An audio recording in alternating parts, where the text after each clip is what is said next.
On a snowy winter afternoon, in a cramped and stuffy office on the second floor of Chicago's Belmont District Police Station, Detective John DeBartolo ripped a manila folder in half and tossed it in the wastebasket beside his desk. It landed face up in the trash, and the tab on the folder had the name of Brian Welzian.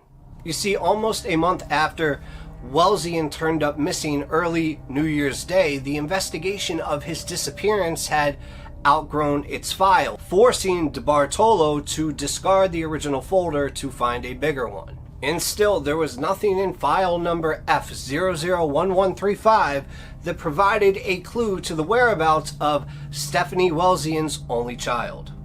Now, Welzian was a 21-year-old finance student with a 3.8 grade point GPA, and he went to Northern Illinois University. He vanished early on January 1st after celebrating New Year's at a bar in Lincoln Park and being dropped off by a friend in front of a Gold Coast hotel.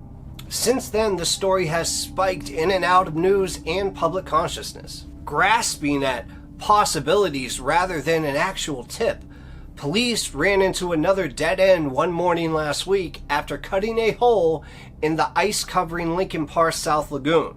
Now, German shepherds that are trained to detect the scent of a body found nothing. Divers also searched Lake Michigan January 15th and also found nothing.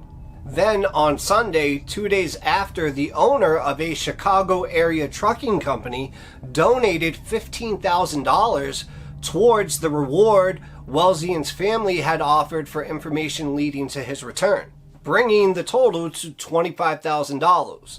DeBartolo worked his phone in the office, fielding and returning calls from tipsters. And Stephanie Welzian said, "Nothing makes sense. I feel like I'm walking around with one shoe off."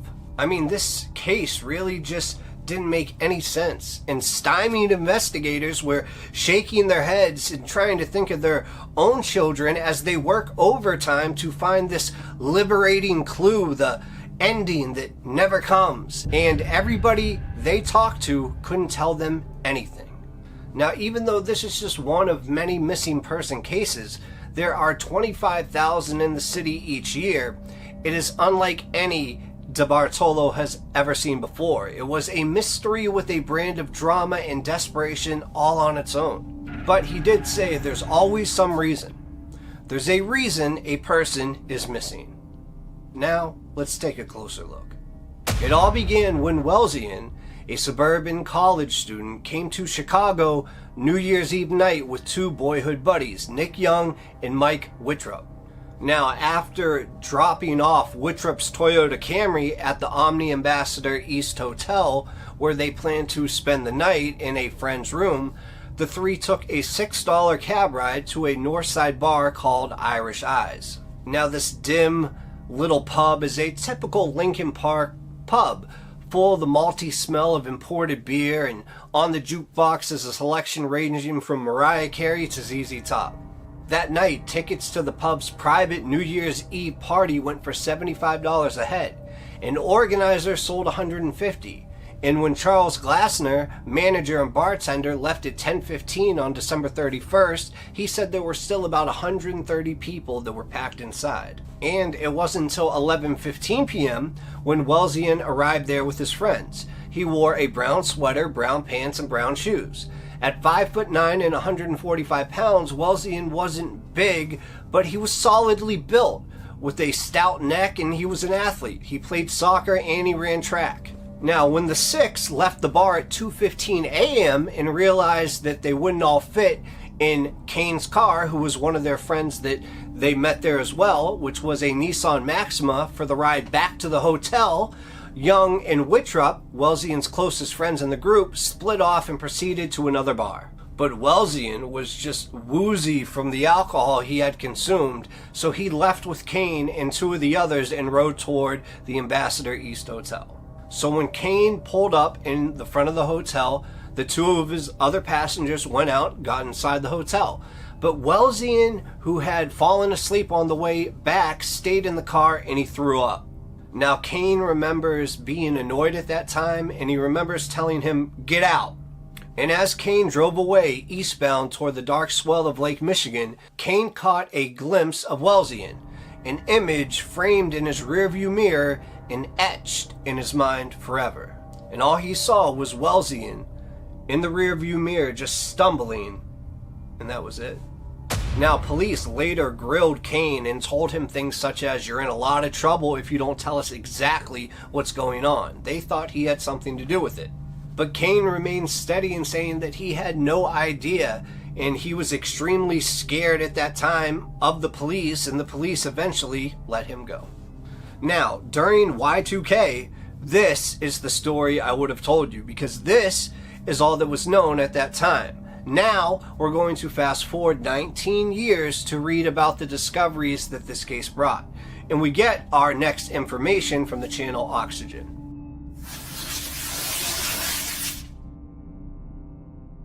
Okay, so the night Brian Wellesian disappeared, he was ringing in Y2K with a group of friends at a downtown Chicago bar.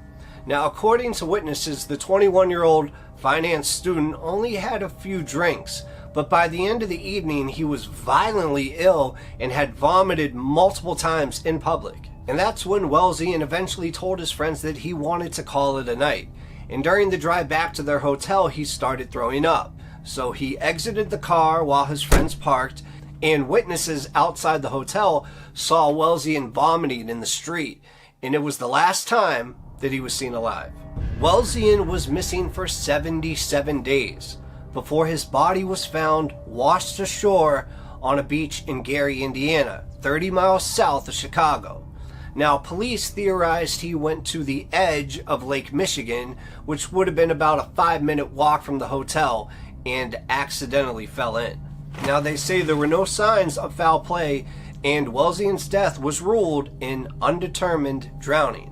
Now, an autopsy later revealed that his blood alcohol content was just 0.084%, which was literally just over the legal limit to drive. Now, I don't know how many of you have drank before, but if you're at 0.08, for a male that size, that's approximately 3 or 4 beers. That'll get you buzzed. Maybe even if you're a lightweight, it'll get you drunk, but in no way will it have you vomiting like, you're at 0.24%, 3 times the legal limit. So all this just doesn't add up. And even though the case has been closed since the year 2000, a group of investigators have been working to have Wellesian's death reclassified as a homicide. Now, former New York Police Department detectives Kevin Gannon, Michael Donovan, Anthony Duarte, and Professor of Criminal Justice Dr. Lee Gilbertson believe Wellesian could be a potential victim of the Smiley Face Killers, which was an alleged gang of unknown serial killers that murders college-aged men, dumps their body in nearby waterways, and paints smiley face symbols near their death sites. Now, in the majority of cases that this team has investigated, the drowning victims were found with the date rape drug GHB in their systems. Now, Dr. Gilbertson met with toxicologist Dr. Frank Polasek to re-examine Wellesian's toxicology report to see if he could have possibly been drugged during New Year's celebration. Dr. Polasek said, "So we have a blood alcohol level found at the autopsy of 0.084.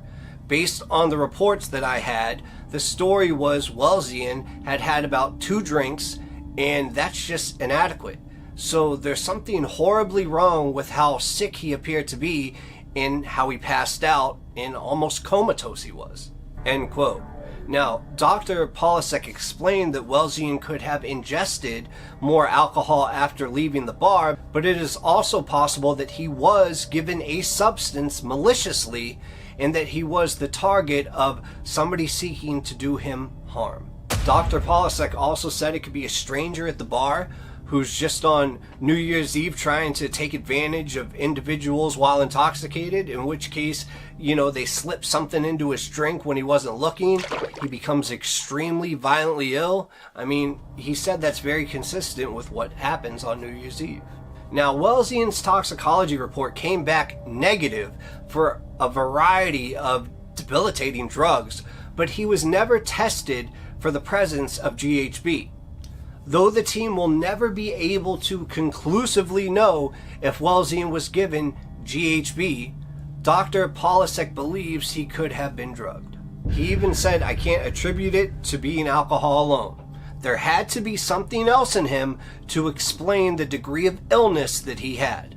Now, at the time of this filming of this show on Oxygen, Gary Police Department Detective Sergeant William Fazekas, the original investigator on the Welsing case, agreed to contact the medical examiner's office to reopen the case.